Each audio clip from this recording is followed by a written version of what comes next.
Ang ingay ng floor polisher ay tila isang halimaw na humuhuni sa gitna ng katahimikan ng Maharlika Prime Medical Center. Sa bawat pag-ikot nito, kumikintab ang sahig ng VIP wing, sumasalamin sa mga ilaw na hindi kailanman namamatay, at sa karangyaan na hindi kayang abutin ng isang hamak na tagapaglinis na tulad ni Hiraya Dalisay. Hininto ni Hiraya ang makina. Sa pasilyo, naroon ang dalawang doktor na nakaputing bata, seryosong nag-uusap sa labas ng pinakamalaking kwarto, ang suite ni Don Alejandro del Fuego. "There's nothing more we can do," wika ng isang boses na malamig at may diin. Boses iyon ni Dr. Lira Malonzo, ang hepe ng neurology. "His brain activity is flatlining. We're just prolonging the inevitable. It's time to talk to the sun about pulling the plug." "Pero doktora," sagot ng kasama nitong mas batang doktor, "Don Alejandro is a fighter. Baka may himala pa." Isang mapaklang tawa ang pinakawalan ni Dr. Malonzo. "Miracles don't happen in the ICU, doctor. Science does. And science tells us it's over." Napahigpit ang hawak ni Hiraya sa hawakan ng polisher. Ang lamig ng bakal ay gumapang sa kanyang mga palad. Isang kirot ang kumurot sa kanyang dibdib, hindi para sa sarili, kundi para sa lalaking nasa loob ng kwarto. Ang makapangyarihang bilyonaryo na ngayon ay tila isang kandilang nauupos, hinihintay na lang na tuluyang mamatayan ng apoy. Para sa kanila, isa na lamang siyang kaso na malapit nang matapos. Ngunit para kay Hiraya, sa tuwing gigiha tuwing papasok siya sa kwartong iyon para maglinis, isang buhay ang nakikita niya, isang taong nangangailangan ng tulong. Bigla, nagbalik sa kanyang alaala ang imahe ng kanyang lola Iyang. Nakikita niya ang mga kulubot nitong kamay na maingat na pumipitas ng mga dahon ng bayabas sa kanilang bakuran sa probinsya ng Talaaraw. Ang amoy ng pinakuluang mga halamang gamot na pumupuno sa kanilang maliit na kubo. "Tandaan mo, apo," bulong ng alaala ng kanyang lola, ang tinig nito'y kasing init ng salabat sa malamig na umaga. Ang tunay na lunas, Hiraya, ay hindi lang sa ugat ng halaman. Nasa ugat din ng pagmamalasakit. Walang sakit na hindi kayang hilumin ng tunay na kalinga. Napakurap si Hiraya, bumabalik sa kasalukuyan. Ang amoy ng gamot at xiaoduji ay pumalit sa halimuyak ng mga dahon. Kinagabihan, sa oras na halos wala ng taong dumadaan sa VIP wing, maingat na pumasok si Hiraya sa suite ni Don Alejandro. Ang tanging maririnig ay ang mahinang tunog ng mga makinang sumusubaybay sa buhay ng Don. Ang katawan nito ay payapa sa kama, maputla, walang anumang bakas, ng dating kinatatakutang tycoon na nababasa niya sa mga dyaryo. Lumapit siya sa tabi ng kama. Tinitigan niya ang mukha ng matanda. Sa kabila ng mga tubo at wire na nakakabit dito, nakita niya ang mga guhit ng pagod at kalungkutan. "Don Alejandro," mahina niyang bulong na para bang kausap niya ay gising. "Huwag po kayong susuko. Alam ko pong naririnig ninyo ako. Huwag po ninyong hayaang sila ang magdesisyon para sa inyo. Lumaban po kayo." Habang nagsasalita, ang kanyang puso ay kumakabog sa takot at determinasyon. Alam niyang ipinagbabawal ang kanyang gagawin.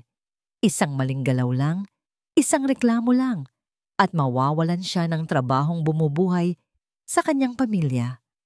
Ngunit mas malakas ang tinig ng kanyang lola sa kanyang isipan. Mas malakas ang tawag ng kanyang konsensya. Mula sa bulsa ng kanyang uniforme, inilabas niya ang isang maliit na botelya na naglalaman ng maitim na likido, ang pinagsama-samang katas ng 7 pinakabihirang dahon na itinuro sa kanya ng kanyang lola.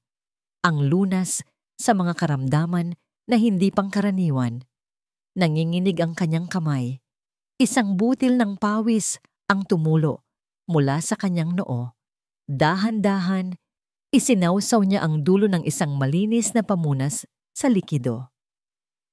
Maingat, na may kasamang dalangin, ipinahid niya ito sa mga labi ni Don Alejandro na tuyot at halos walang kulay. Gagaling po kayo, bulong niya, kasabay ng pagpatak ng isang butil niyang luha mula sa kanyang mga mata. Nakahinga siya nang maluwag ng matapos. Inilagay niya muli ang botelya sa kanyang bulsa at akmang aatras na para walang nangyari. Subalit sa kanyang pagtalikod, isang tunog ang nagpatigil sa paghinga niya. Ang marahang pagklik ng pinto na bumubukas. Isang matangkad na anino ang tumambad sa liwanag mula sa pasilyo. Si Kylan de Villa ang nag-iisang anak ni Don Alejandro. Ang mga mata nito ay kasing talim ng yelo. Nakatutok sa kanya. Pagkatapos ay sa kamay niyang nasa tabi pa rin ng kanyang ama. Isang boses na malamig at puno ng awtoridad ang bumasag sa katahimikan. Anong ginagawa mo sa papa ko? Parang kidlat na gumuhit sa pandinig ni Kylan ang sarili niyang tanong. Ang bawat salita ay may bigat ng galit at pagdududa na matagal na niyang kinikimkim. Ang hilaw na takot sa mukha ng babae ay nagbigay sa kanya ng isang kakatwang kasiyahan. Nahuli kita. Nanginginig ang babae na para bang isang basang sisiw na naabutan ng bagyo. Iniatras nito ang kamay mula sa pagkakalapit sa kanyang ama at mabilis na itinago sa likod na tila may itinatagong kasalanan. Sir, nauutal nitong sagot. Wala po. Naglilinis lang po ako.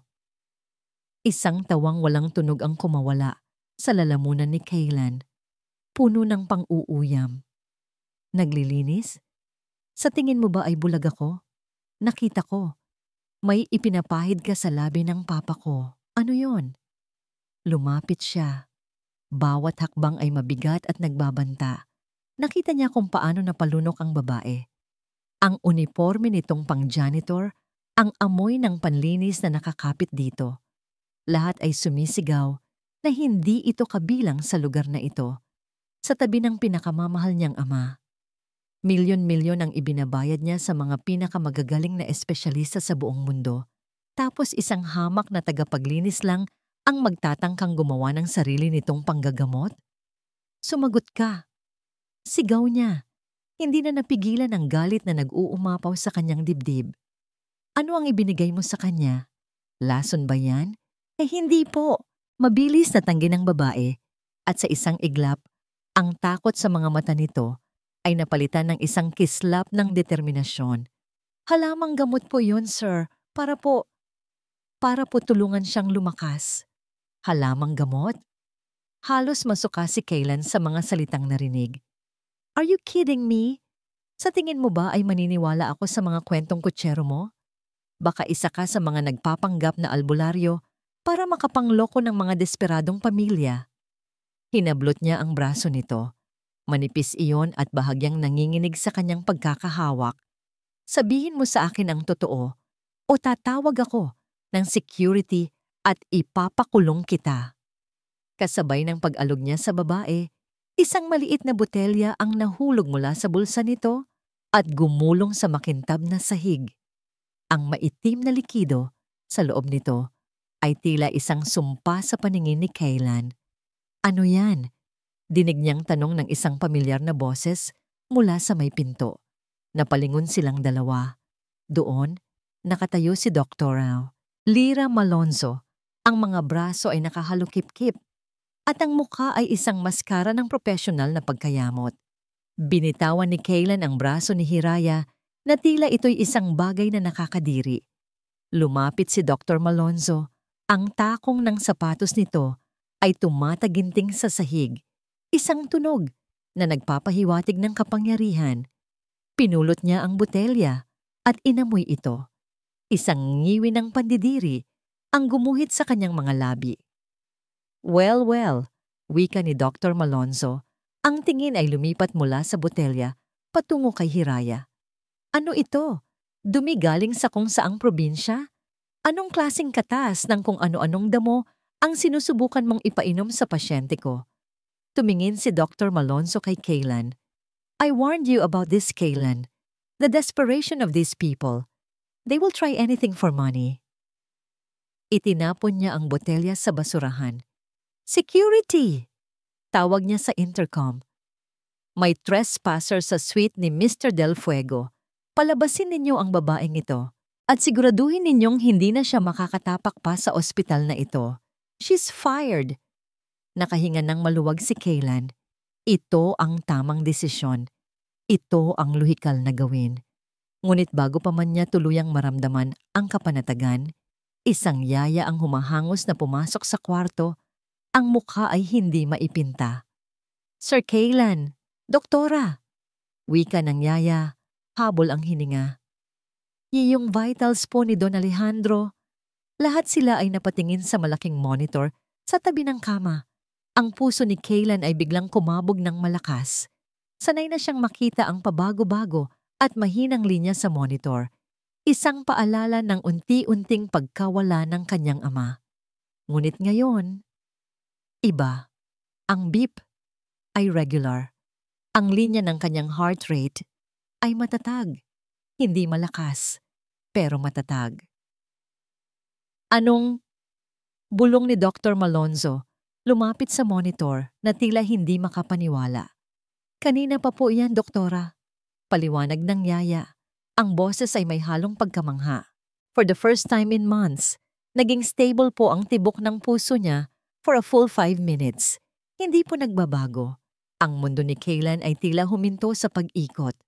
Tumingin siya sa monitor, sa steady na linya na tila isang himala. Pagkatapos, tumingin siya kay Hiraya na nakatayo sa isang sulok, yakap ang sarili. Ang mga mata ay puno ng luha, ngunit may bakas ng pag-asa. Isang konyensidensya lang ba ito? Imposible. Pero, paano? Paanong ang isang patak ng kung anong katas ng dahon ay nagawa ang hindi nagawa ng milyon-milyong pisong halaga ng gamot at teknolohiya? It's a temporary spike, a fluke. Mabilis na sabi ni Dr. Malonzo, pilit na binabawi ang kontrol sa sitwasyon. Hindi nito binabago ang katotohanan. Security! Kunin niyo na siya. 2 gwardiya ang pumasok na sa silid at nagsimulang lumapit kay Hiraya. Nakita ni Kaylan ang takot na muling gumuhit sa mukha ng dalaga. Nakita niya itong napaatras. At sa sandaling iyon, isang desisyon ang nabuo sa isip ni Kaylan. Isang desisyon na labag sa lahat ng kanyang pinaniniwalaan, labag sa lohika, labag sa siyensya. Ngunit ito'y isang desisyon na isinisigaw ng isang maliit na bahagi ng kanyang pusong pagod nang mawalan ng pag-asa. Itinaas niya ang kanyang kamay. Teka, natigilan ang mga gwardiya. Maging si Dr. Malonzo ay napatingin sa kanya. Gulat. Tinitigan ni Kaylan si Hiraya, ang babaeng tagapaglinis, ang babaeng may dala ng amoy ng lupa at dahon. Ang isip niya ay sumisigaw na isa itong kabaliwan. Ngunit ang tibok ng puso ng kanyang ama sa monitor ay nagsasabi ng ibang kwento. Huwag muna siyang paalisin. Wika ni Kaylan. Ang boses ay matatag at puno ng kapangyarihan na ngayon lang niya muling naramdaman. Gusto kong makita kung ano ang kaya niyang gawin. Ang gulat sa mukha ni Dr. Malonzo ay napalitan ng isang emosyong hindi maitago, isang galit na nagliliyab sa kanyang mga mata, malamig at mapanganib. Ang bawat tibok ng puso ni Hiraya ay isang malakas na dagundong sa kanyang dibdib. Ang mga salitang binitiwan ni Kaylan de Villa, gusto kong makita kung ano ang kaya niyang gawin, ay umalingaw-ngaw sa loob ng silid, isang hatol na hindi niya alam kung isang biyaya o isang parusa. Nakatayo siya roon, sa pagitan ng nag-aapoy na tingin ni Dr. Malonzo at ng malamig, mapanuring mga mata ni Kaylan. Ang mga security guard ay naghihintay, naguguluhan, ang hangin ay mabigat, halos mahirap hingahan. Kaylan, this is absurd! Mariing wika ni Dr. Malonzo, ang propesyonal na ngiti ay tuluyan ng nabura sa kanyang mukha. You are putting your father's life at risk based on a 5-minute anomaly on a machine. Papayagan mong isang janitor ang mag-eksperimento sa kanya? Ang salitang janitor ay tumusok sa puso ni Hiraya na parang isang oksiheno. Ngunit bago pa man siya makayuko sa hiya, nagsalita muli si Kaylan. Ang boses ay kalmado, ngunit may bigat na hindi matitinag. He is my father, Doktora. And for the past 6 months under your expert care, that machine has done nothing but show us his decline. For the first time, we saw something different. I'm not risking his life. I'm grabbing onto a sliver of hope. You, of all people, should understand that. Tumingin si Kaylan sa kanya. Walang kabaitan sa mga mata nito. Walang init. Tanging isang seryosong babala. You will be under my direct supervision. Bawat ihalo mo, bawat ipahid mo, gusto kong malaman. One wrong move, isa lang kahina-hinalang pagbabago sa kondisyon ng papa. At hindi lang trabaho ang mawawala sa'yo. Naintindihan ni Hiraya ang ibig sabihin noon. Ito ay isang pagsubok, isang pagbabaka sakali, isang napakaliit na siwang sa pader ng kawalan ng pag-asa. Tumango siya. Ang lalamunan ay tila may bumabarang kung ano. Oo po, sir. Naiintindihan ko po. Maraming salamat po. Ang salamat ay hindi sapat para sa pagkakataong ito. Ito ang kanyang tanging pag-asa, hindi lang para kay Don Alejandro, kundi para patunayan ang halaga ng mga aral ng kanyang lola. Sa mga sumunod na araw, ang suite ni Don Alejandro ay naging mundo ni Hiraya. Hindi na siya tagapaglinis doon, kundi isang manggagamot na walang lisensya na kumikilos sa ilalim ng mapagmasid na mga mata ng isang taong handang ipatapon siya anumang oras. Sa isang maliit na mesa sa sulok, inihahanda niya ang kanyang mga gamit. Mayroon siyang maliliit na dahon ng sambong na dinikdik, mga piraso ng ugat ng luya, at ang pinakuluang katas ng dahon ng makabuhay. Ang bawat galaw niya ay maingat at may ritual na para bang isang dasal. Si Kaylan ay laging naroon, nakaupo sa isang silya, may hawak na tablet. Anong tawag dyan? Tanong nito isang hapon, habang pinapanood siyang dinidikdik ang mga sariwang dahon sa isang maliit na lusong. Alagaw po, sir. Sagot niya, hindi tumitingin. Para po sa ubo at sa plema. Sabi po ng lola ko, nililinis din nito ang baga. Alago. Narinig niyang bulong ni Kaylan, kasabay ng tunog ng pag-type nito sa tablet. Scientific name, Premna odorata. May pag-aaral na nagsasabing meron itong anti-inflammatory properties. Interesting. Nagpatuloy ang kanilang kakaibang ugnayan. Magtatanong si Kaylan sa paraang analytical at may pagdududa. Sasagot naman si Hiraya sa paraang simple, base sa mga kwento at karanasan na ipinamana sa kanya. Hindi niya alam kung ano ang anti-inflammatory, pero alam niya na ang alagaw ay nagpapaginhawa ng paghinga. Hindi niya alam ang tungkol sa compounds, pero alam niya na ang salabat ay nagpapainit ng katawan at nagpapalakas ng dugo. Sa bawat paliwanag niya, nakikita niya ang pagbabago sa ekspresyon ni Kaylan.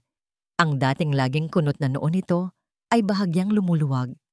Ang pang-uuyam sa mga mata ay napapalitan ng kuryosidad. Hindi pa rin ito naniniwala, alam niya. Pero nakikinig na ito. Isang araw, habang bitbit niya ang isang palanggana ng maligamgam na tubig na may pinagbabaran ng mga dahon ng oregano para ipunas sa dibdib ni Don Alejandro, hinarang siya ni Dr. Malonzo sa pasilyo. Still playing the little witch doctor? Sarkastikong sabi nito. Ang ngiti ay hindi umabot sa mga mata. Balita ko, ginawa mo ng palengke ang kwarto ng pasyente ko. Ano naman yung basura na yan na dala mo? Hindi po ito basura, doktora. Mahinang sagot ni Hiraya. Humigpit ang hawak sa palanggana. Oops, wika ni Dr. Malonzo. At sinadyang ibangga ang kanyang balikat kay Hiraya. Tumapo ng tubig. Ang palanggana ay bumagsak sa sahig na may malakas na kalabog. Ang mga dahon ng oregano ay kumalat sa kumikinang na sahig, tila mga duming walang lugar sa kalinisan ng ospital. Oh, I'm so sorry, sabi ni Dr. Malonzo. Ang boses ay puno ng pekeng pag-aalala. Clumsy me, o baka naman sadyang lampa ka lang talaga at hindi ka nababagay sa lugar na ito. Naramdaman ni Hiraya ang pag-init ng kanyang mga pisngi. Ang kahihiyan ay tila isang kumot na bumalot sa kanya. Yumuko siya para simulan pulutin ang mga basang dahon. "That's enough, doktora."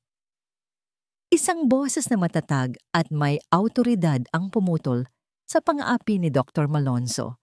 Napalingon si Hiraya. Nakatayo sa may pinto ng suite si Kaylan. Ang kanyang mukha ay seryoso. Ang mga mata ay nakatutok kay Dr. Malonzo. "She is here under my authority." Pagpapatuloy ni Kaylan, ang bawat salita ay may diin. "Kung may problema ka sa mga pamamaraan niya, sa akin mo sabihin, hindi sa kanya." Natigilan si Dr. Malonzo. Ang bibig ay bahagyang nakaawang sa gulat. Walang sino man ang kumakausap sa kanya nang ganoon sa ospital na ito. Ngunit sa isang iglap, bumalik ang kanyang kompostura. Tinaasan niya lang ng kilay si Kaylan bago tumalikod at naglakad paalis. Ang tunog ng kanyang takong ay sumasalamin sa galit na hindi niya masabi. Naiwan si Hiraya na nakaluhod pa rin sa sahig. Dahan-dahang lumapit si Kaylan at inilahad ang kamay nito para tulungan siyang tumayo. Nag-atubili siya, ngunit tinanggap din niya ito. Ang kamay nito ay mainit at magaspang, isang malaking kaibahan sa inaasahan niya. "Hayaan mo na yan," sabi ni Kaylan, tumutukoy sa mga kalat. "May maglilinis niyan, gumawa ka na lang ng bago." Walang salitang lumabas sa bibig ni Hiraya. Tumango lang siya, ngunit sa loob niya, isang malaking alon ng pasasalamat ang bumuhos. Sa buong buhay niya, ngayon lang may isang taong makapangyarihan na ipinagtanggol siya. Kinagabihan, habang maingat niyang ipinupunas ang bagong timpla ng pinakuluang oregano sa dibdib ni Don Alejandro, naramdaman niya ang presensya ni Kaylan sa kanyang likuran, tahimik na nanonood. "Lola, sana po nakikita ninyo ito," bulong ni Hiraya sa natutulog na Don. "Sana po gumaling na kayo. Marami pong naghihintay sa inyo." At sa sandaling iyon, isang bagay ang nangyari. Isang bagay na nagpatigil sa paghinga nilang dalawa. Ang kanang hintuturo ni Don Alejandro na matagal nang nakahimlay sa ibabaw ng kumot ay gumalaw. Hindi ito isang pulikat, isa itong malinaw, sadya at dahan-dahang pagbaluktot. Napasinghap si Hiraya. Agad siyang napatingin kay Kaylan. Nakita niya ang parehong pagkabigla at pagkamangha sa mga mata nito. Nagtama ang kanilang mga paningin sa ibabaw ng kama. At sa unang pagkakataon, walang pagdududa, walang pang-uuyam. Tanging isang ibinabahaging emosyon, isang maliit, nagniningning na butil ng purong pag-asa. Lingid sa kanilang kaalaman, sa loob ng security room, nakatutok ang mga mata ni Dr. Malonzo sa isa sa mga monitor. Nakita niya ang lahat. Nakita niya ang paggalaw ng daliri. Ang takot at galit ay gumuhit sa kanyang mukha. Kinuha niya ang kanyang telepono at mabilis na nagdial. Nang may sumagot sa kabilang linya, ang kanyang boses ay mahina, ngunit puno ng panganib. "May problema tayo. Ang babae, epektibo ang ginagawa niya. Kailangan na nating bilisan." Ang paggalaw ng daliri ni Don Alejandro ay hindi naging isang beses na himala lamang. Sa mga sumunod na araw, ang mga maliliit na senyales ay naging mas madalas. Isang mahinang pagkunot ng noo kapag may malakas na tunog. Isang bahagyang paggalaw ng labi kapag naririnig ang boses ni Kaylan. Ang mga doktor ay walang masabi, kundi remarkable. Ngunit si Kaylan ay alam kung saan o kanino nagmumula ang lahat ng ito. Ang pagdududa sa kanyang puso ay unti-unting natutunaw na parang yelo sa ilalim ng sikat ng araw. Pinalitan ito ng isang damdamin na bago sa kanya. Paghanga. Paghanga sa babaeng sa kabila ng pagiging hamak sa mata ng marami ay may hawak na kaalamang hindi kayang ipaliwanag ng kanilang mga libro. Isang umaga, napansin niyang paubos na ang laman ng maliliit na botelya ni Hiraya. "Kailangan ko pong umuwi sa probinsya, sir," mahinang sabi ni Hiraya. Tila nahihiyang humingi ng permiso. May mga dahon po doon na hindi basta-basta makikita dito sa syudad. Mas sariwa po, mas mabisa. Hindi nagdalawang isip si Kaylan. Maghanda ka. Aalis tayo. Ako ang maghahatid sa'yo. Ang gulat sa mukha ni Hiraya ay hindi maitago. Ngunit para kay Kaylan, simple lang ang desisyon. Hindi niya maaring iwanan ang pag-asa ng kanyang ama sa kamay ng tadhana. Kung kailangan niyang tumawid ng dagat para lang sa isang dahon, gagawin niya. Ang probinsya ng Tala-Araw ay ibang-iba sa mundong kinagisnan ni Kaylan. Ang hangin ay amoy lupa at mga bulaklak, hindi amoy usok at xiaoduji. Ang mga gusali ay napalitan ng mga puno ng niyog na sumasayaw sa ihip ng hangin. Sa unang pagkakataon, sa loob ng maraming buwan, nakaramdam si Kaylan ng kapayapaan. Ngunit ang kapayapaan ay agad na napalitan ng kaba nang huminto sila sa tapat ng isang makitid na ilog. Ang tanging daan para makatawid ay isang tulay na gawa sa kawayan. "Di diyan tayo dadaan?" tanong ni Kaylan. Hindi maitago ang alinlangan sa kanyang boses habang tinitingnan ang tila marupok na tulay. Isang matamis na ngiti ang sumilay sa labi ni Hiraya. Dito, sa ilalim ng araw, sa gitna ng kalikasan, ibang-iba siya. Ang kanyang mga balikat ay hindi na kasing kuba ng dati. Ang kanyang mga mata ay nagniningning. "Opo, sir. Huwag po kayong mag-alala. Sanay na po ako dyan." Nauna siyang tumawid. Ang bawat hakbang ay magaan at sigurado. Ngunit nang si Kaylan na ang sumunod, ang bawat yapak niya sa kawayan ay nagdudulot ng malakas na lagatok at pag-uga ng buong tulay. Napahawak siya sa lubid sa gilid. Ang puso niya'y kumakabog. Para siyang isang batang natututong maglakad. Sa gitna ng tulay, nawalan siya ng balanse. Bago pa man siya tuluyang matumba, naramdaman niya ang isang kamay na humawak sa kanyang braso. Kamay ni Hiraya. Maliit ito, bahagyang magaspang dahil sa trabaho, ngunit puno ng tatag. "Hawakan niyo po ang kamay ko, sir," sabi nito. Ang boses ay kalmado. Nilunok ni Kaylan ang kanyang pride at hinawakan ang kamay ni Hiraya. Ang init nito ay gumapang sa kanyang buong katawan. Magkahawak kamay, tinawid nila ang natitirang bahagi ng tulay. At sa buong panahong iyon, hindi binitawan ni Kaylan ang kanyang tingin sa likod ng dalaga, sa kung paano gumagalaw ang buhok nito sa ihip ng hangin, sa kung paano naglalaro ang sinag ng araw sa balat nito. Sa unang pagkakataon, hindi niya ito nakita bilang isang hamak na tagapaglinis. Nakita niya si Hiraya. Ang bahay nila Hiraya ay isang simpleng kubo, ngunit napapaligiran ito ng isang hardin na puno ng buhay. Iba't ibang uri ng halaman ang nakatanim doon. Bawat isa ay may kwento. Bawat isa ay may lunas na dala. "Ito po ang hardin ni Lola Iyang," pagmamalaking sabi ni Hiraya habang tinuturo ang mga halaman. "Ang dahon pong ito, ang lagundi, para sa hika. Iyan naman pong yerba buena, para sa sakit ng ulo. At ito." Huminto siya sa tapat ng isang halaman na may malalapad at maitim na dahon. "Ito po ang pinakamahalaga sa lahat, ang dahon ng buhay." Pinanood ni Kaylan habang maingat na pumipitas si Hiraya ng mga dahon. Ang kanyang mga galaw ay puno ng paggalang na para bang ang bawat dahon ay isang hiyas. Ikinuwento niya ang mga alamat na itinuro ng kanyang lola, ang tungkol sa diwata ng kagubatan na nagbigay ng kaalaman sa mga unang manggagamot, ang tungkol sa mga bituin na nagsasabi kung kailan pinakamabisang manguha ng mga ugat.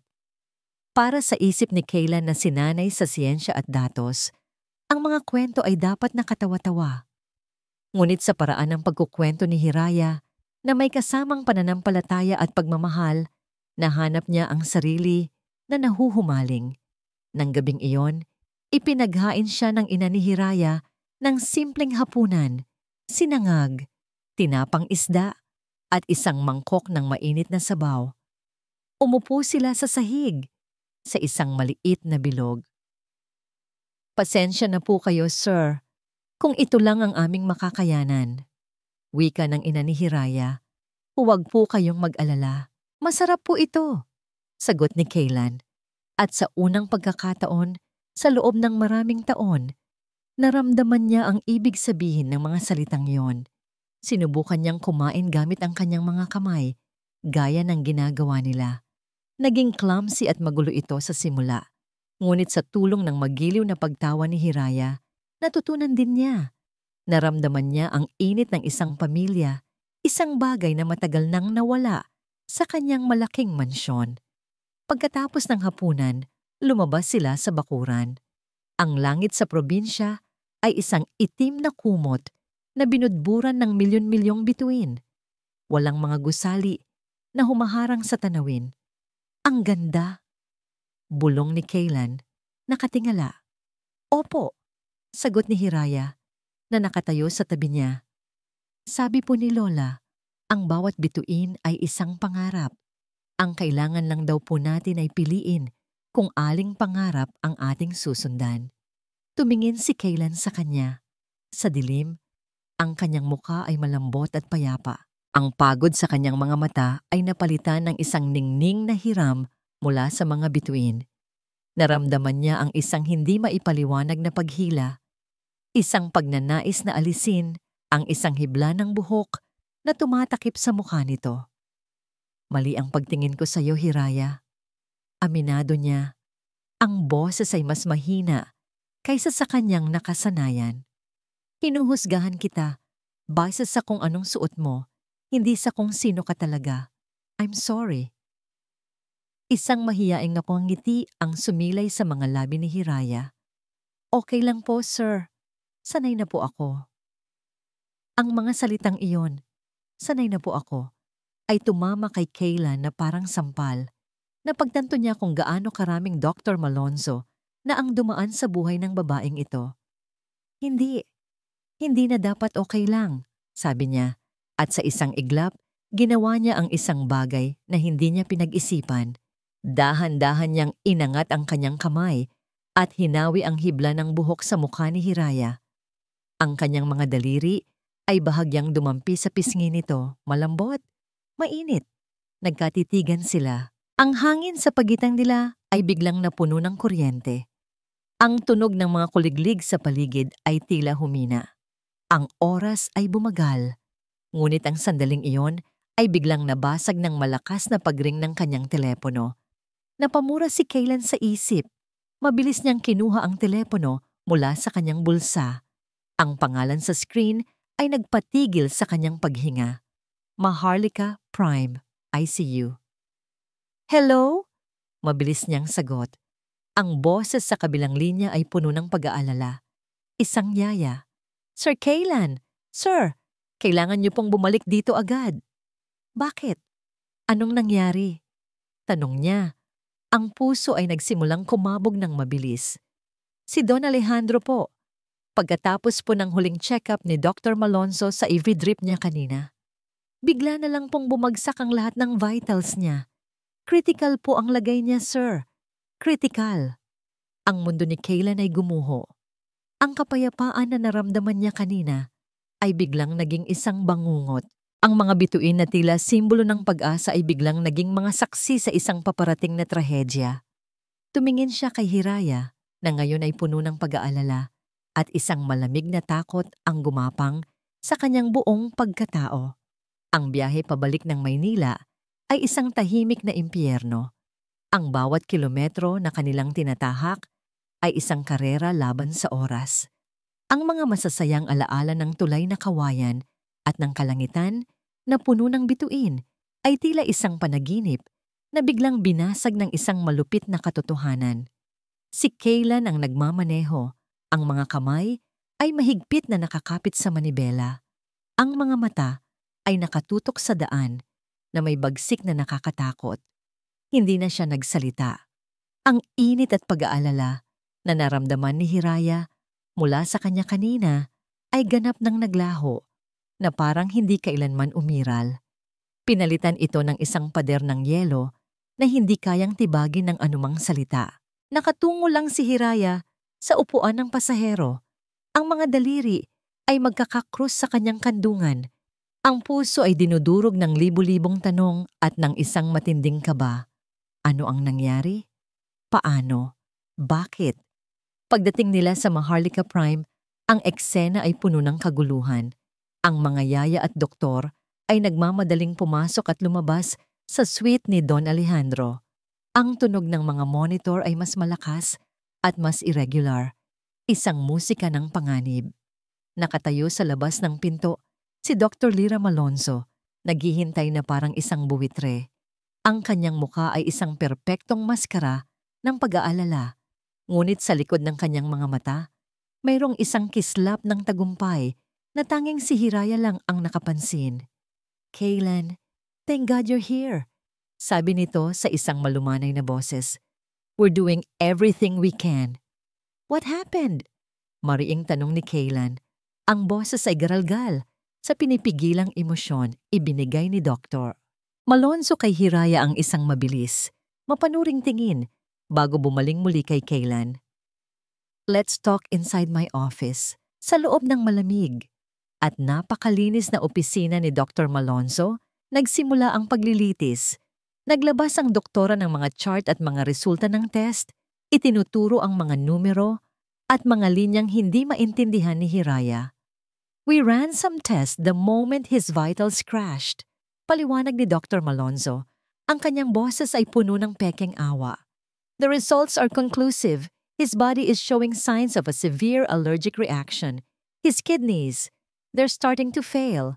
There was a contraindication between your concoctions." Tumingin siya kay Hiraya na may pandidiri. "And the maintenance medication we've been giving him. The herbs overloaded his system. You poisoned him." "Hindi po totoo yan." Agad na protesta ni Hiraya. Ang boses ay nanginginig. "Ang mga gamot ko po ay para magpalakas, hindi para manakit. Nakita nyo. Nakita nating lahat. Bumubuti na po siya." "Bumubutay?" Mapaklang tumawa si Dr. Malonzo. "That was the calm before the storm. It was his body's last attempt to fight before succumbing to the toxins you introduced." Tumingin si Kaylan kay Hiraya. Ang pag-asa na minsan niyang nakita sa mga mata nito ay ganap nang napalitan ng galit at pagkasuklam. Ang pagdududa na minsan na niyang isinantabi ay nagbalik na may kasamang puwersa ng isang dilubyo. "Sir, maniwala po kayo sa akin." Pagmamakaawa ni Hiraya, lumapit siya kay Kaylan. Ang mga mata ay puno ng luha. "Nakita niyo po sa probinsya, ang mga halaman, ang..." "Nakita ko." Putol ni Kaylan. Ang boses ay may kakay mababa at puno ng panganib. "Ang nakita ko ay mga dahon at mga kwentong barbero. Ang nakita ko ay ang kahinaan ko na naniwala sa isang bagay na imposible. At dahil sa kahinaan na yon, ang papa ko, baka yun na ang huling pagkakataon na makikita ko siyang gumalaw." Bawat salita ay isang punyal na bumaon sa puso ni Hiraya. Hindi ang akusasyon ni Dr. Malonzo ang masakit. Ang masakit ay ang mga salitang nanggagaling sa bibig ng lalaking ilang oras lang ang nakalipas ay humawis sa kanyang buhok sa ilalim ng mga bituin. "Pinagkatiwalaan kita," dagdag ni Kaylan. Ang boses ay unti-unting lumalakas sa galit. "Ipinagtanggol kita. At ito ang isinukli mo sa akin? Inilagay mo sa panganib ang buhay ng ama ko para lang mapatunayan mo ang mga pamahiin mo." "Hindi!" sigaw ni Hiraya. Ang luha ay tuluyan ng bumuhos sa kanyang mga pisngi. "Hindi totoo yan. May mali. May ibang nangyayari. Akala ko pa naman iba ka." Ang mga salitang yon, ang hinaing ng kanyang nasirang tiwala, ay tila lalo lang nagsindi sa galit ni Kaylan. "Lumabas ka." Utos nito. Ang boses ay malamig na tila yelo. Itinuro niya ang pinto. "Get out of this hospital. Huwag ka nang magpapakita sa akin o sa pamilya ko. Ever again." "Sir, pakiusap." "Security!" sigaw ni Kaylan. 2 gwardiya ang mabilis na pumasok. Hinawakan nila ang magkabilang braso ni Hiraya. "Huwag po, kailan?" Pagpupumiglas niya, ngunit wala siyang lakas. Hinila siya palabas ng opisina sa gitna ng pasilyo kung saan ang mga yaya at ibang empleyado ay napapatigil para manood. Ang kanilang mga tingin, ang iba'y may awa, ang iba'y may panghuhusga, ay tila mga batong ipinupukol sa kanya. Kinaladkad siya palabas ng marangyang lobby ng Maharlika Prime, palabas sa ilalim ng init ng araw. Binitawan siya ng mga gwardya sa may gate na para siyang ang isang basurang itinapon. Nakatayo si Hiraya roon sa gilid ng kalsada, sa gitna ng ingay at alikabok ng syudad. Ang uniforme niya ay lukot, ang muka ay basa ng luha, ang puso ay basag. Ang pag-asa na minsan niyang itinayo ay gumuho sa isang iglap. Umuwi siya sa kanyang maliit at masikip na paupahan. Ang bawat sulok nito ay isang paalala ng kanyang kabiguan. Umupo siya sa sahig, yakap ang kanyang mga tuhod, at umiyak hanggang sa wala ng luhang lumabas. Nang wala na siyang mailuha, nagsimula siyang magligpit. Kailangan na niyang umalis. Kailangan na niyang bumalik sa probinsya at kalimutan ang lahat. Kinuha niya ang mga gamit na iniwan ng kanyang lola, ang maliit na lusong, ang mga bayong na may tuyong dahon. Sa ilalim ng kanyang papag, kinuha niya ang isang lumang kahon na gawa sa nara, ang tanging mamahaling bagay na naiwan sa kanya. Sa kanyang pagmamadali at panginginig ng kamay, nabitiwan niya ito. Bumagsak ang kahon sa sahig. Ang takip nito ay bumukas at kumalat ang laman. Mga tuyong bulaklak, isang agimat na gawa sa bato, at sa ilalim ng lahat, isang maliit na kwadernong nababalutan ng kayumangging balat. Ang mga pahina ay naninilaw na sa katagalan. Pinulot ito ni Hiraya. Ang talaarawan ng kanyang lola Iyang, isang bagay na hindi pa niya kailanman binuksan. Ang apat na sulok ng kanyang inuupahang silid ay tila mga pader ng isang karsel. Bawat anino ay nangungusap ng kanyang kabiguan. Bawat tunog mula sa labas, ang busina ng mga sasakyan, ang tawanan ng mga bata, ay isang paalala ng isang mundong patuloy na umiikot, habang ang sa kanya ay huminto at gumuho. Nanginginig ang mga kamay ni Hiraya habang pinupulot ang mga huling gamit na naiwan ng kanyang lola Iyang. Ang bawat tuyong dahon, ang bawat piraso ng ugat, ay tila isang sumbat.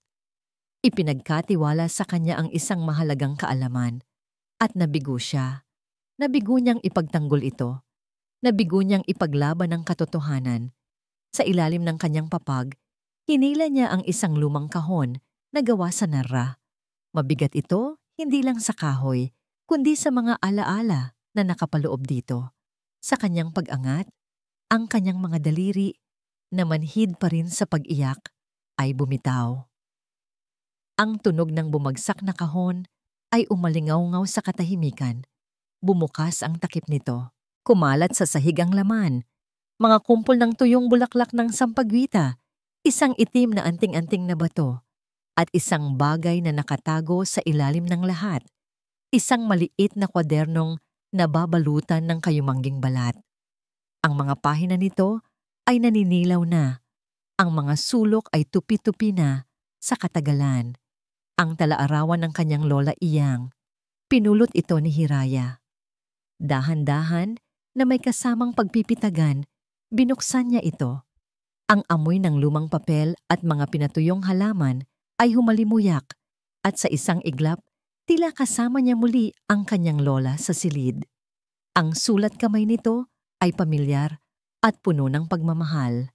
Binasa ni Hiraya ang mga unang pahina, mga simpleng reseta para sa lagnat, mga tula tungkol sa buwan, mga listahan ng mga halamang dapat anihin sa bawat panahon.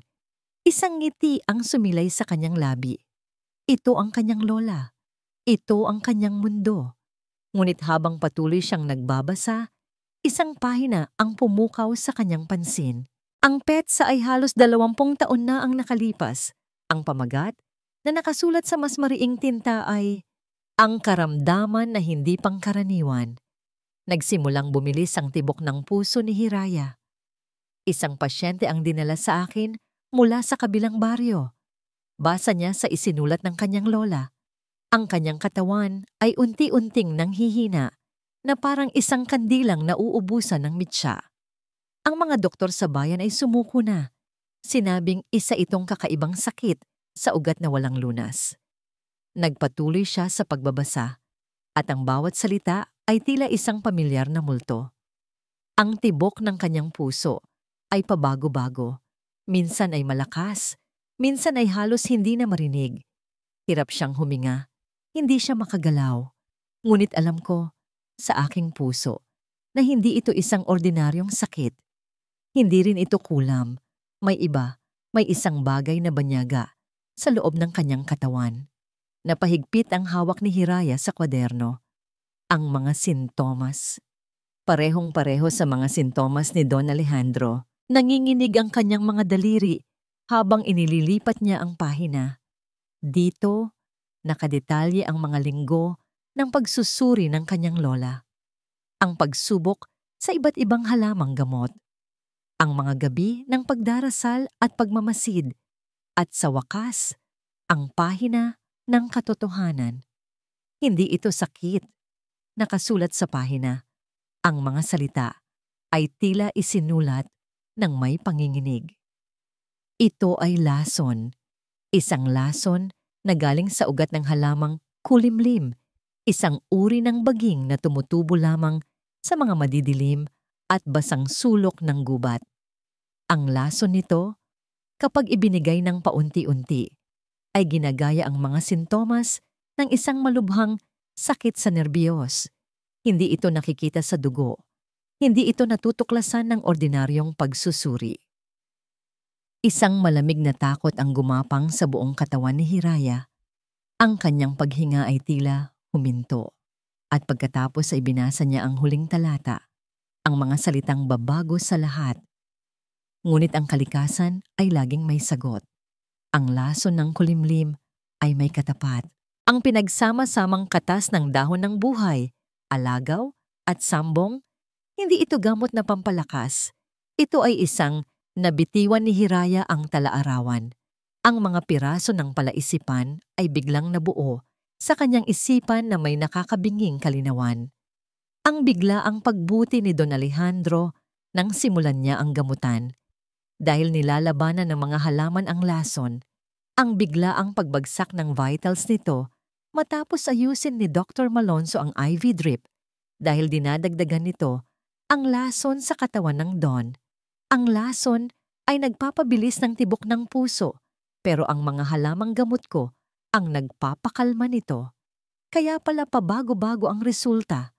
Isang katotohanan, mas masahol pa sa isang bangungot, ang gumuhit na parang kidlat sa kanyang isipan. Hindi siya nabigo, hindi siya nagkamali. Mula sa simula, tama siya. Ngunit hindi niya nilalabanan ng isang sakit. Nilalabanan niya ang isang mamamatay tao.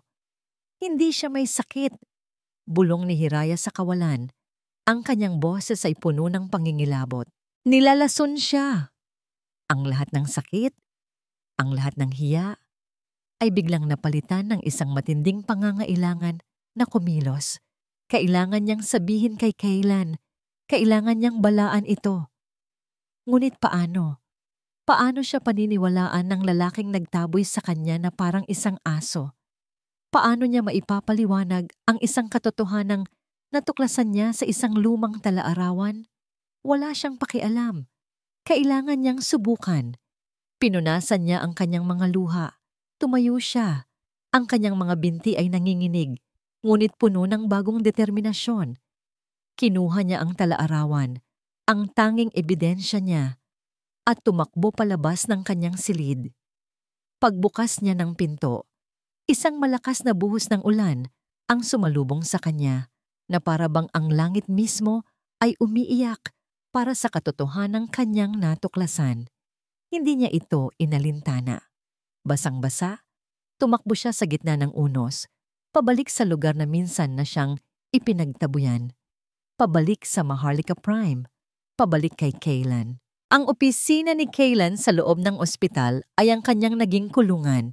Ang 4 na sulok nito na dati simbolo ng kanyang kapangyarihan ay ngayon tila mga pader na sumisakal sa kanya. Sa labas, naririnig niya ang mahinang tunog ng mga makina mula sa ICU, isang palagiang paalala ng kanyang kabiguan. Ang galit na naramdaman niya kanina ay unti-unting napalitan ng isang emosyong mas masakit at mas malamig. Pagsisisi. Paulit-ulit na naglalaro sa kanyang isipan ang mga huling salita ni Hiraya. Akala ko pa naman iba ka. Ang mga salitang yon ay tumagos sa kanyang puso dahil sa isang sulok ng kanyang kaluluwa, alam niyang totoo ito. Naging katulad siya ng lahat, mapanghusga, mabilis magtiwala sa ebidensyang nakikita, at bulag sa katotohanang nararamdaman. Hindi niya maalis sa isip ang itsura ni Hiraya sa ilalim ng mga bituin. Ang sinseridad sa mga mata nito, ang init ng kamay nito, ang pag-asang ibinigay nito sa kanya. Isang pag-asa na winasak niya sa ilang masasakit na salita lamang. Dahil ba talaga sa mga halaman kaya bumagsak ang kondisyon ng kanyang ama? O may iba pa? Isang maliit na tinig sa kanyang isipan ang bumubulong. Isang pagdududa na hindi niya kayang patahimikin. Dahil sa hindi mapakali, binuksan niya ang kanyang laptop at pinanood ang mga security footage mula sa hallway ng ICU sa mga nakalipas na araw. Wala siyang hinahanap na particular. Gusto niya lang ng isang bagay na pagtutuunan ng pansin. Pinanood niya ang sarili, si Hiraya at si Dr. Malonzo na paulit-ulit na pumapasok at lumalabas sa suite. Forward, rewind, play, paulit-ulit. At doon may napansin siya, isang maliit na detalye na hindi niya nakita noon. Tuwing aalis si Hiraya, matapos gawin ang kanyang ritual, palaging sumusunod na pumapasok si Dr. Malonzo na sinasabing para i-check ang pasyente. Ngunit ang check-up nito ay laging mas matagal kaysa sa karaniwan. Palagi itong naglalagi sa loob ng silid ng mag-isa, malapit sa IV stand, sa isang anggulong hindi masyadong kita ng kamera sa loob ng kwarto. Ano ang ginagawa nito? Isang malakas na katok sa pinto ang pumutol sa kanyang pag-iisip. "Umalis ka!" sigaw niya sa pag-aakalang isa lang itong yaya. Ngunit bumukas ang pinto. At doon, nakatayo si Hiraya. Basang-basa siya mula ulo hanggang paa. Ang damit ay tumutulo sa sahig. Ang kanyang buhok ay magulo, nakadikit sa kanyang mukha. Nanginginig siya, hindi malaman kung dahil sa lamig o sa takot. Ngunit ang kanyang mga mata, may apoy sa mga ito. Isang apoy ng katotohanan na hindi kayang patayin ng anumang unos. "Anong ginagawa mo dito?" tanong ni Kaylan.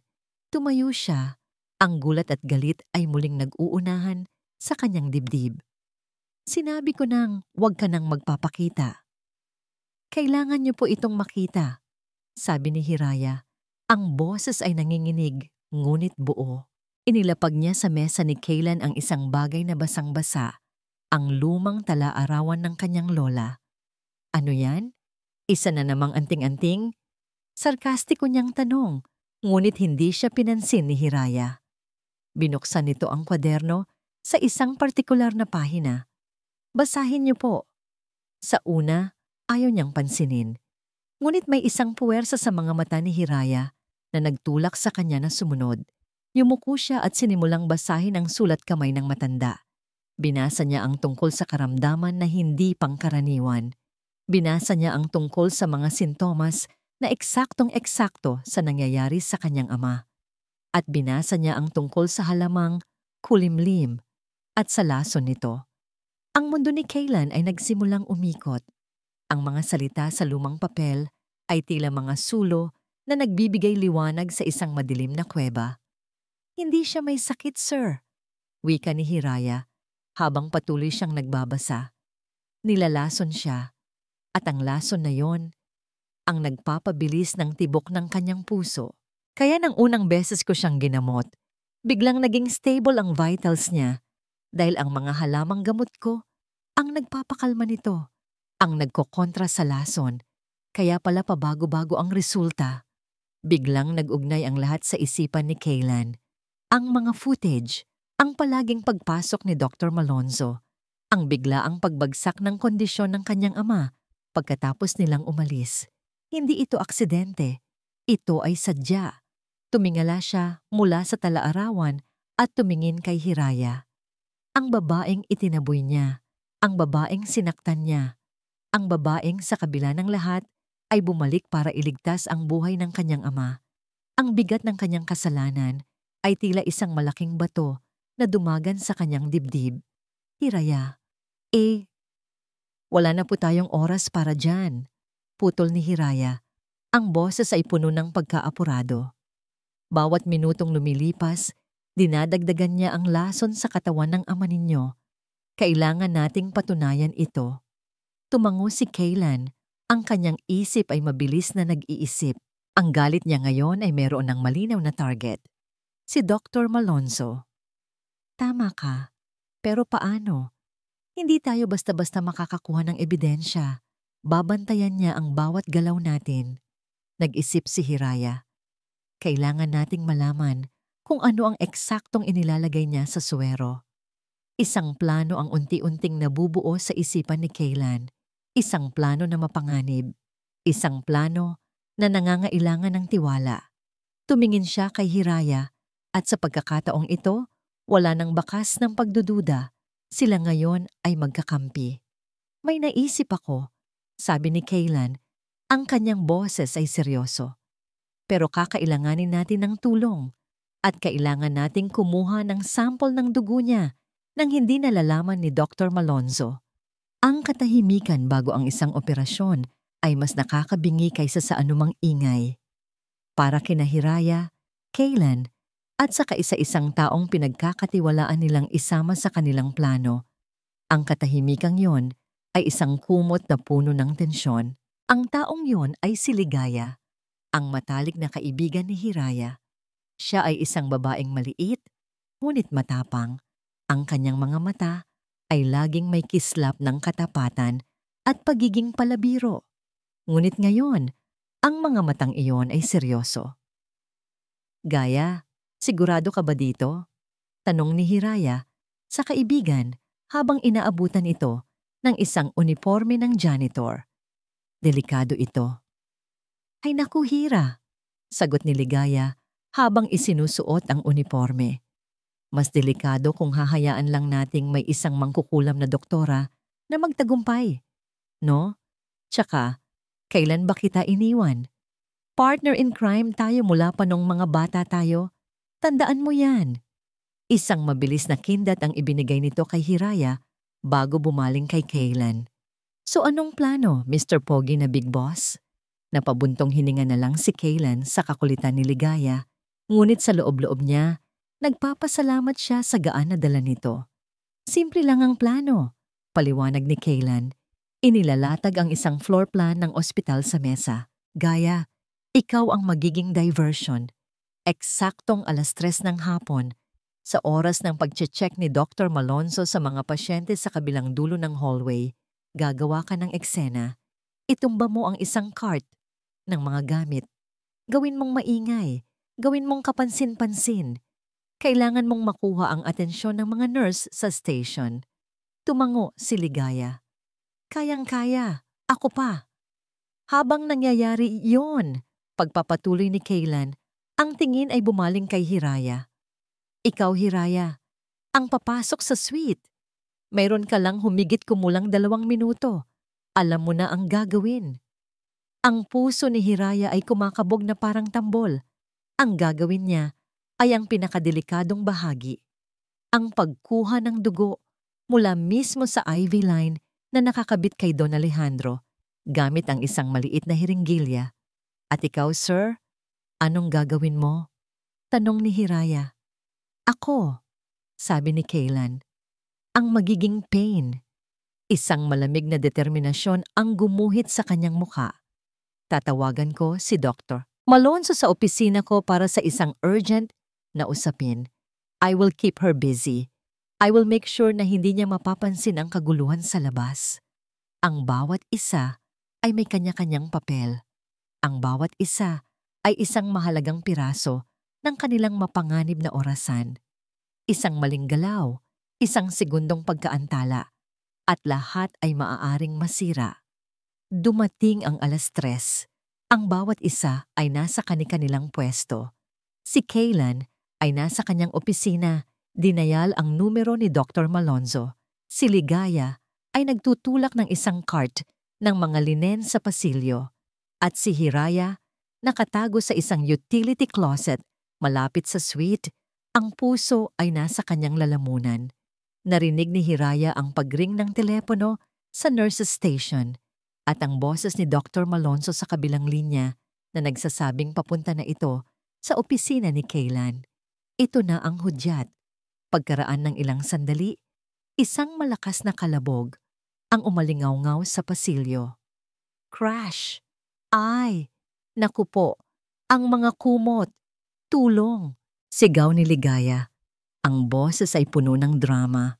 Gaya ng inaasahan, ang mga nurse ay nagmadaling lumabas mula sa kanilang station para tulungan si Ligaya na nagkukunwaring natataranta sa gitna ng nagkalat na mga puting tela. Ito na ang pagkakataon ni Hiraya. Mabilis ngunit tahimik, lumabas siya sa closet at pumasok sa suite ni Don Alejandro. Ang tunog ng mga monitor ang tanging ingay na sumalubong sa kanya. Lumapit siya sa kama, ang kanyang mga mata ay nakatutok sa IV stand. Ang dextrose bag ay tila ordinaryo, ngunit alam niyang sa loob nito, dumadaloy ang lason na unting pumapatay sa matanda. Inilabas niya ang hiringgilya mula sa kanyang bulsa. Ang kanyang mga kamay ay nanginginig. Huminahon ka, Hiraya. Para ito sa katotohanan. Para ito kay Don Alejandro. Maingat niyang itinurok ang karayom sa maliit na rubber port ng IV line. Dahan-dahan, hinila niya ang plunger. Ang dugo na may halong dextrose ay unti-unting pumuno sa hiringgilya. 1 mililitro, 2, sapat na. Mabilis niyang tinakpan ang karayom at maingat na inilagay ang sample sa isang maliit na lalagyan na dala niya. Isinukbit niya ito sa loob ng kanyang damit, malapit sa kanyang puso. Samantala, sa opisina ni Kaylan, ang tensyon ay halos hinihiwa ng kutsilyo. Ano ba itong urgent matter na ito, Kaylan? Tanong ni Dr. Malonzo. Ang pagkainip ay bakas na sa kanyang boses. I have other patients to attend to. It's about my father's will. Pagsisinungaling ni Kaylan, pilit na pinapakalma ang sarili. Ipinakita niya rito ang isang folder ng mga pekeng dokumento.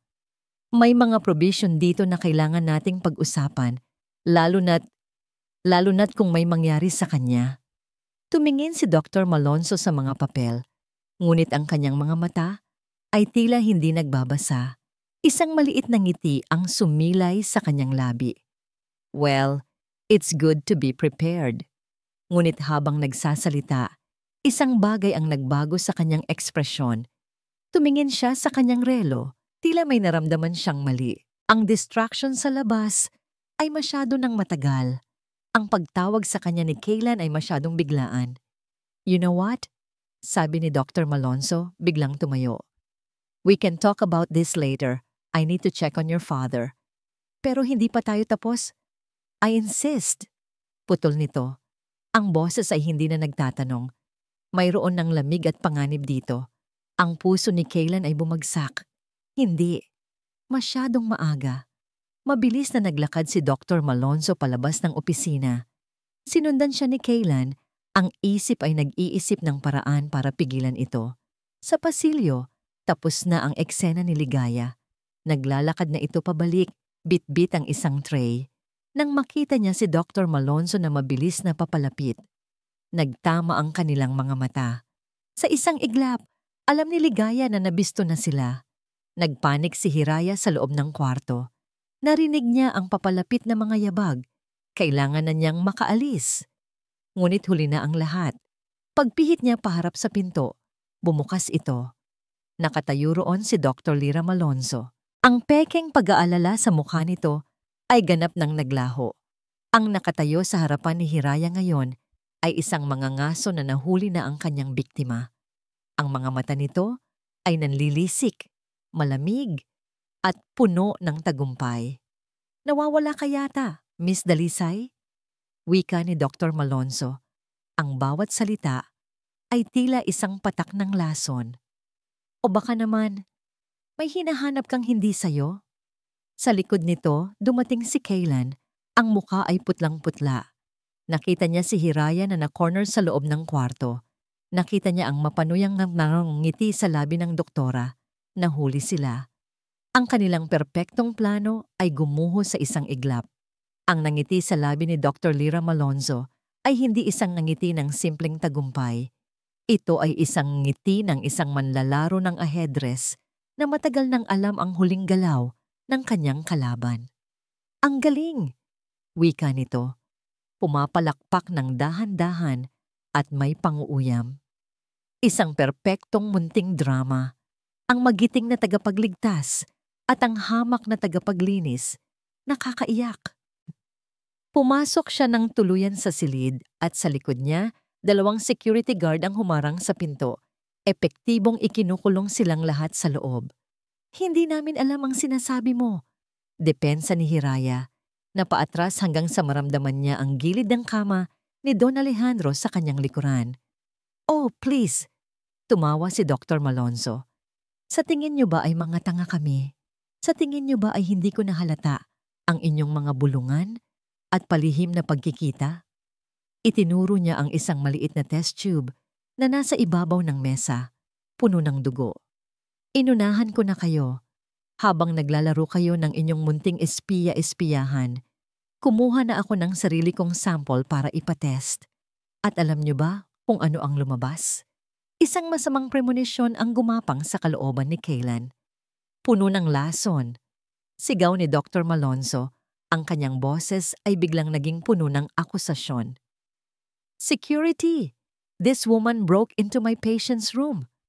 Tinangka niyang muling lasunin si Don Alejandro del Fuego. That's a lie! Sigaw ni Kaylan. Humakbang pasulong. Isa itong bitag. Ikaw ang may gawa ng lahat ng ito. Ngunit ang mga gwardya ay hindi sa kanya nakatingin. Nakatingin sila sa doktora, ang awtoridad, sa silid na yon. Nakikita niyo ba? Malungkot na sabi ni Dr. Malonzo sa mga gwardya. Mr. De Villa is under a lot of stress. Halika na, Miss Dalisay. Sumama ka na ng maayos. Hindi! Pagpupumiglas ni Hiraya nang hawakan siya ng mga gwardya. Kaylan, maniwala ka sa akin. Kaylan! Ang pagtawag niya sa kanyang pangalan ay tila isang kutsilyong humiwa sa puso ni Kaylan. Nakita niya ang desperasyon sa mga mata nito, ang takot, ang panawagan ng tulong.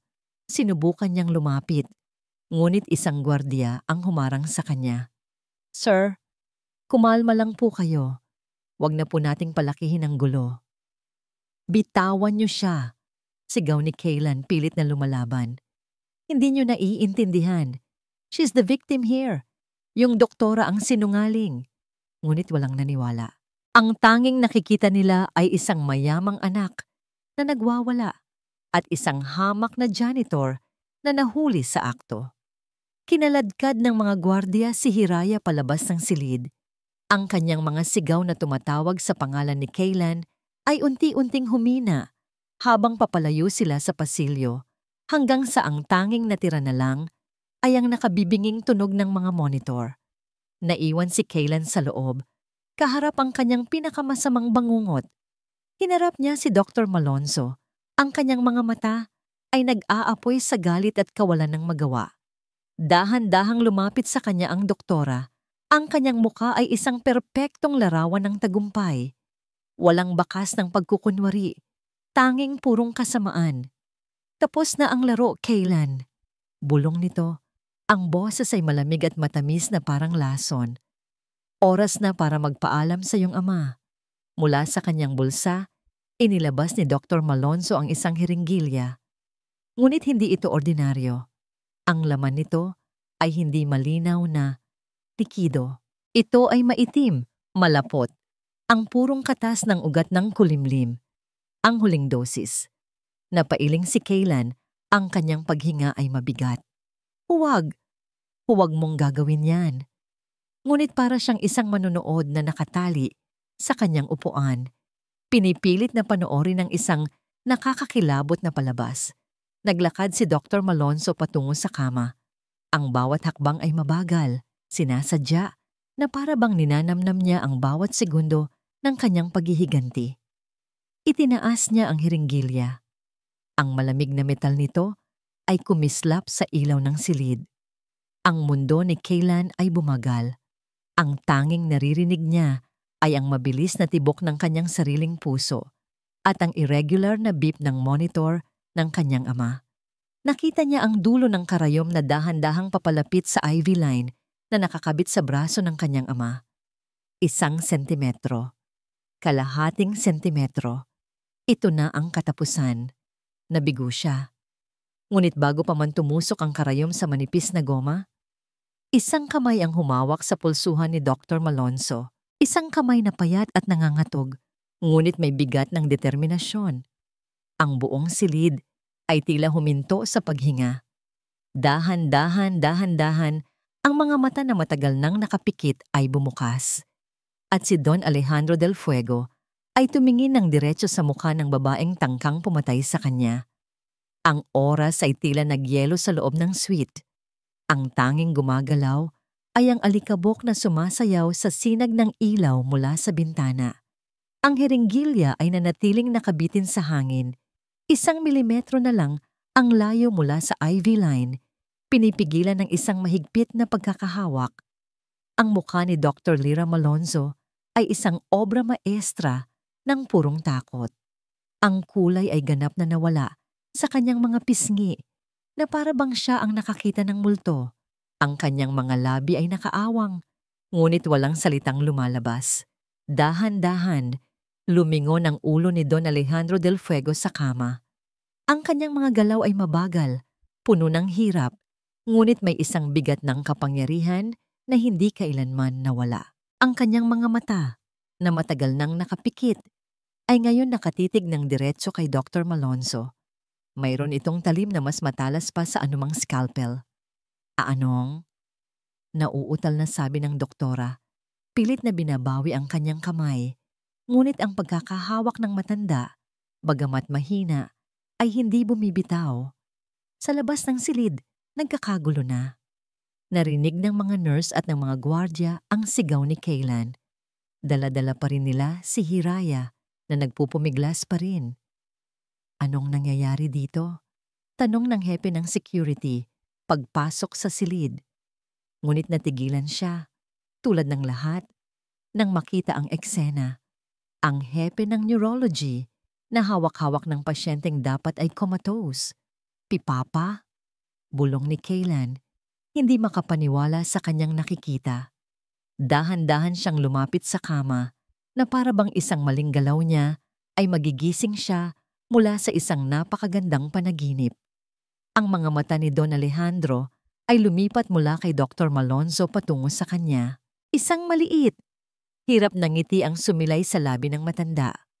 At pagkatapos, ang kanyang tingin ay napunta sa babaeng hawak-hawak ng mga guwardiya sa may pinto. Si Hiraya. Isang kislap ng pagkilala ang gumuhit sa mga mata ng Don. Hindi pagkilala sa kanya bilang isang janitor. Ito ay isang pagkilala na mas malalim, mas matagal, na nagmumula pa sa nakaraan. Iiyang. Bulong ng matanda, ang boses ay garalgal at mahina, na parang kaluskos ng mga tuyong dahon. Ang pangalan ng lola ni Hiraya, napasinghap si Hiraya. La Lolo? Ngunit bago pa man may makapag-react, muling ibinalik ni Don Alejandro ang kanyang tingin kay Dr. Malonzo. At sa isang boses na, bagamat mahina, ay dinig ng lahat sa loob ng silid, sinabi niya ang isang salita na tatapos sa lahat. Lasom. Ang salitang iyon ay umalingaw-ngaw na parang isang putok ng baril sa gitna ng katahimikan. Iyon na ang hudyat. Binitawan ng mga gwardya si Hiraya. Si Kaylan ay mabilis na lumapit at hinablot ang hiringgilya mula sa kamay ni Dr. Malonzo. Ang hepe ng security ay agad na kinuha ang braso ng doktora. Hindi! Kasinungalingan yan! Sigaw ni Dr. Malonzo. Ngayon ay siya naman ang nagpupumiglas. Naghahalucinate lang siya. Epekto yan ng gamot. Wala akong ginagawang masama. Ngunit huli na ang lahat. Ang kanyang pagkukunwari ay basag na. Ilang taon na ang nakalipas. Nagsimulang magkwento si Don Alejandro. Ang boses ay unti-unting lumalakas. Sa isang probinsya, tinuklaw ako ng ahas. Mamamatay na sana ako. Ngunit isang albularyo, isang mabait na matanda, ang nagligtas sa buhay ko. Ginamit niya ang mga dahon, ang mga ugat. Utang ko sa kanya ang buhay ko. Tumingin siya kay Hiraya. Ang kanyang mga mata ay puno ng pasasalamat at pagsisisi. Ang kanyang mukha, hindi ko malilimutan, at ang kanyang pangalan ay Iyang. Ang lahat ng nasa silid ay napatingin kay Hiraya, ang hamak na tagapaglinis.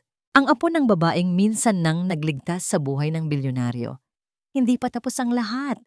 Biglang sumigaw si Dr. Malonzo na para bang isang hayop na nasukol. Sa gitna ng kanyang pagkabaliw, ibinunyag niya ang lahat. Hindi lang ako. Inutusan lang ako. Ang pinsan ninyo. Si Ricardo. Siya ang may pakana ng lahat. Gusto niyang makuha ang kumpanya. Gusto niyang makuha ang lahat. Ibinuhos niya ang bawat detalye ng madilim na plano. Ang malaking bayad, ang pangako ng posisyon, ang dahan-dahang pagpatay na plinano nilang maging isang natural na pagkamatay. Habang kinaladkad siya ng mga gwardiya palabas ng silid, ang kanyang mga sigaw at sumpa ay nag-iwan ng isang nakakakilabot na katahimikan. Naiwan sa loob ng silid si Hiraya, si Kaylan, at si Don Alejandro. Binitawan ni Kaylan ang hiringgilya. Lumapit siya sa kanyang ama. Ang mga mata ay puno ng luhang hindi na napigilan. Papa, ngumiti si Don Alejandro. Anak. Pagkatapos, tumingin siyang muli kay Hiraya, na nakatayo pa rin sa may pinto, hindi makagalaw sa kanyang kinatatayuan. Itinaas ng matanda ang kanyang kamay at iwinagayway ito, isang paanyaya para lumapit. Dahan-dahang lumakad si Hiraya patungo sa kama. Ang puso ay puno ng mga emosyong hindi niya masabi. Salamat, wika ni Don Alejandro. Ang kanyang tingin ay puno ng sinseridad. Tumingin siya sa kanyang anak at pagkatapos ay kay Hiraya na ngayon ay magkatabi nang nakatayo sa tabi ng kanyang kama. Isang mahinang nangiti ang muling sumilay sa kanyang mga labi. Utang ko sa pamilya ninyo ang buhay ko, sabi niya. Ang kanyang paghinga ay mabigat, ngunit ang kanyang mga mata ay malinaw. 2 beses na. Ang mga linggo na sumunod sa paggising ni Don Alejandro ay puno ng dahan-dahang paghilom. Ang lason ay unti-unting nilinis mula sa kanyang katawan. Salamat sa patuloy na panggagamot ni Hiraya at sa suporta ng mga bagong doktor na pinagkakatiwalaan na nila. Ang Maharlika Prime Medical Center ay nayanig sa iskandalo. Si Dr. Malonzo at ang pinsan ni Kaylan na si Ricardo ay parehong humarap sa batas. Ang kanilang kasakiman ay nagwakas sa likod ng mga rehas na bakal. Ngunit ang pinakamahalagang paghilom ay hindi nangyari sa loob ng katawan ni Don Alejandro. Nangyari ito sa mga puso ng mga taong nakapaligid sa kanya. Isang hapon, nakaupo si Kaylan sa tabi ng kanyang ama, na ngayon ay nakakaupo na sa isang wheelchair, nagpapahangin sa balkonahe ng suite. Matagal silang hindi nag-usap ng ganito, ama at anak. Walang mga abogadong nakapaligid, walang mga business meeting na iniisip. Ang totoo, Papa, pag-amin ni Kaylan, natakot ako. Natakot akong mawala ka. Tumingin si Don Alejandro sa malayo, sa mga gusali ng syudad na minsan niyang sinakop. Ang takot, anak, ay isang paalala na mayroon kang mahalaga sa buhay mo. Akala ko, ang kayamanan ko, ang pinakamahalaga. Ngayon ko lang naintindihan. Mali pala ako. Tumingin siya kay Kylan. Ang kanyang mga mata ay puno ng pagmamahal na ngayon lang niya muling naipakita. Ang pamilya, Kylan, yun ang tunay na yaman. Ang mga salitang yun ay nagbigay ng kapayapaan sa puso ni Kylan, ngunit alam niyang may isang sugat pa siyang kailangang gamutin. Isang sugat na siya mismo ang gumawa. Hinanap niya si Hiraya. Natagpuan niya ito hindi na sa loob ng silid ng ospital, kundi sa isang maliit na hardin sa bubungan ng gusali. Isang hardin na siya mismo ang nagpagawa para dito. Doon, sa gitna ng mga tanim na oregano, sambong at alagaw, nakita niya si Hiraya, dinidiligan ang mga halaman. Ang uniforme nitong pang-janitor ay napalitan na ng isang simpleng bestida. Ang dati laging nakayukong ulo ay ngayon taas noon ang humaharap sa araw. Hiraya, tawag niya. Lumingon ito. Ang nangiti na ibinigay nito sa kanya ay totoo at walang bahid ng sakit ng nakaraan. Sir Kylan, kailan na lang, sabi niya. Dahan-dahang lumapit. Hiraya, gusto ko sanang humingi ng tawad. Tumigil si Hiraya sa pagdidilig. Alam kong huli na. Pagpapatuloy ni Kylan, ang bawat salita ay mabigat sa pagsisisi. Pero kailangan kong sabihin, ang mga sinabi ko sa'yo, ang paraan ng pagtrato ko sa'yo, mali ako. Nabulag ako ng pride at takot. Hindi kita pinakinggan, hindi kita pinagkatiwalaan, kahit na ikaw lang pala ang tanging nagsasabi ng totoo. Hinawakan niya ang mga kamay nito, ang mga kamay na minsan na niyang hinawakan sa tulay na kawayan. Patawarin mo sana ako. Tinitigan siya ni Hiraya. Ang kanyang mga mata ay malalim at mapag-unawa. Matagal na po kitang pinatawad, Kylan, bago mo pa man hiningi. Isang malaking bigat ang nawala sa dibdib ni Kylan. Pero bakit? Pagkatapos ng lahat ng ginawa ko? Dahil nakita ko po kung sino ka talaga, sagot ni Hiraya. Nakita ko ang pagmamahal mo sa iyong ama. Nakita ko ang takot mo na mawala siya at naintindihan ko, dahil pareho lang tayo, gagawin din natin ang lahat para sa mga taong mahal natin. Ang kanyang pag-unawa, ang kanyang kabutihan, ay isang liwanag na tumunaw sa natitirang yelo sa puso ni Kylan. Binago mo ako, Hiraya. Aminado niya, ang kanyang boses ay halos isang bulong. Sa gitna ng lahat ng siyensya at teknolohiya, ikaw ang nagturo sa akin ng pinakamahalagang bagay. Tinuruan mo akong maniwala. Dahan-dahan, inilapit niya ang kanyang mukha sa mukha nito. Nakita niya ang pag-aalangan sa mga mata ni Hiraya, ngunit wala itong ginawang pag-atras. Hindi lang sa mga halaman, pagpapatuloy niya. Tinuruan mo akong maniwala sa kabutihan, sa pag-asa, at tinuruan mo akong maniwala sa iyo. At doon, sa gitna ng hardin na simbolo ng kanilang pinagdaanan, sa ilalim ng papalubog na araw, ang kanilang mga labi ay nagtagpo. Hindi ito isang halik ng pagnanasa. Ito ay isang halik ng pasasalamat, ng pagpapatawad, at ng isang bagong simula. Isang halik na kasing init ng salabat at kasing bango ng mga dahon ng yerba buena. Ilang araw ang lumipas, ipinatawag sila ni Don Alejandro sa kanyang silid. Mas malakas na ito ngayon at ang kanyang nangiti ay mas madalas nang makita. May inabot siyang isang folder kay Hiraya. Ano po ito, Don Alejandro? Tanong nito. Ang Maharlika Prime ay nagkamali, sabi ng matanda. Panahon na para itama ang pagkakamaling iyon. Ang kaalaman ng iyong lola, ang kaalaman mo, ay hindi dapat itinatago. Dapat itong ibinabahagi. Binuksan ni Hiraya ang folder. Sa loob, naroon ang mga papeles, mga blueprint at isang panukala. Ang panukala para sa pagtatayo ng isang bagong institusyon, isang sentro ng pag-aaral kung saan ang modernong medisina at ang tradisyonal na panggagamot ay magsasama. Gusto kong ikaw ang mamuno dito, sabi ni Don Alejandro. Gusto kong ipagpatuloy mo ang legado ng iyong lola. Nangingilid ang luha sa mga mata ni Hiraya. Tumingin siya kay Kaylan na nakangiti sa tabi niya. Ang lahat ng kanyang mga pangarap, ang lahat ng kanyang pinaghirapan ay nagbubunga na.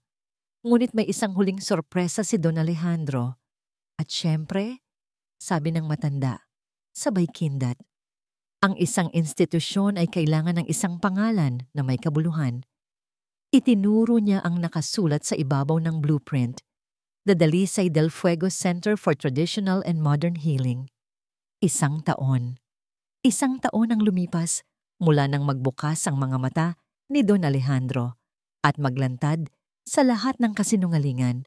1 taon ng pagbangon, pagpapatawad at pagtatayo ng mga bagong pangarap mula sa abo ng nakaraan.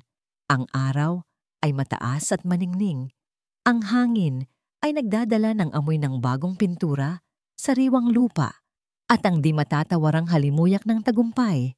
Ngayon ang araw ng pagpapasinaya ng the Dalisay del Fuego Center for Traditional and Modern Healing. Ang dating abandonadong gusali sa tabi ng Maharlika Prime ay ngayon isang modernong istruktura na gawa sa salamin at kahoy na papaligiran ng isang malawak at lunti ang hardin na puno ng mga halamang gamot. Isang tulay sa pagitan ng nakaraan at ng hinaharap.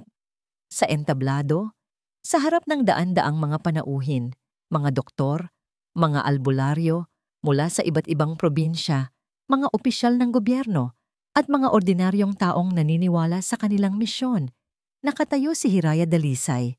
Wala na ang anino ng isang kimi at takot na tagapaglinis.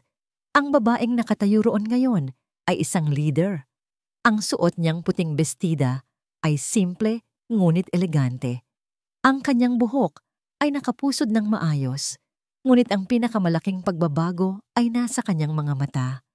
Puno ito ng kumpiyansa, ng karunungan, at ng isang liwanag na kayang magbigay pag-asa. Magandang hapon po sa inyong lahat. Panimula niya, ang kanyang boses ay malinaw at matatag, umaabot sa bawat sulok ng hardin. 1 taon na po ang nakalipas. Ako po ay isang simpleng tagapaglinis sa kabilang gusali. Ang tanging dala ko po ay ang aking mop, ang aking basahan, at ang mga aral na ipinamana sa akin ng aking lola. Isang nangiti ang sumilay sa kanyang mga labi. Itinuro po niya sa akin na ang bawat dahon, ang bawat ugat ay may dalang lunas. Ngunit ang pinakamahalagang aral na ibinigay niya ay hindi po tungkol sa mga halaman. Ito po ay tungkol sa pakikinig. Ang pakikinig sa bulong ng katawan. Ang pakikinig sa tibok ng puso. Ang pakikinig sa mga nangangailangan. Kahit na sila ay walang boses para humingi ng tulong. Tumingin siya sa direksyon kung saan nakaupo sa unahan ang 2 pinakamahalagang lalaki sa kanyang buhay. Si Don Alejandro, na ngayon ay nakakatayo na ng tuwid sa tulong ng isang tungkod, ay buong pagmamalaking nakangiti. At sa tabi nito, si Kaylan. Nagtagpo ang kanilang mga mata. Sa tingin ni Kaylan, nakita ni Hiraya ang lahat. Ang paghanga, ang suporta, at ang isang pag-ibig na mas matatag pa sa anumang gusali. Ang sentrong ito, pagpapatuloy ni Hiraya, ang kanyang boses ay bahagyang nanginig sa emosyon. Ay hindi po tungkol sa pagtatalo kung ano ang mas magaling, ang siyensya ba o ang tradisyon. Ito po ay tungkol sa pagkakaisa, ang paggamit sa galing ng modernong medisina para unawain ang hiwaga ng ating mga ninuno. Ang paggamit sa puso at malasakit ng ating tradisyonal na panggagamot para bigyan ng kaluluwa ang siyensya. Para po ito sa lahat ng mga lola na nagturo sa atin kung paano magtiwala sa kalikasan. At para po ito sa lahat ng mga nangangarap na balang araw, ang paghilom ay abot kamay na para sa lahat, mayaman man o mahirap. Nang matapos siya, ang buong hardin ay napuno ng malakas na palakpakan. Bumaba si Hiraya sa entablado at sinalubong siya ng isang mahigpit na yakap mula kay Kaylan. I'm so proud of you. Bulong nito sa kanyang tainga. Hindi ko ito magagawa kung wala ka. Sagot ni Hiraya, ang puso ay puno ng pasasalamat. Naglakad sila, magkahawak kamay, sa mga pasilyo ng bagong sentro. Ang mga laboratorio ay puno ng mga bagong kagamitan, katabi ng mga silid, kung saan ang mga tuyong halaman ay maingat na inihahanda. Huminto sila sa harap ng isang malaking pader sa lobby.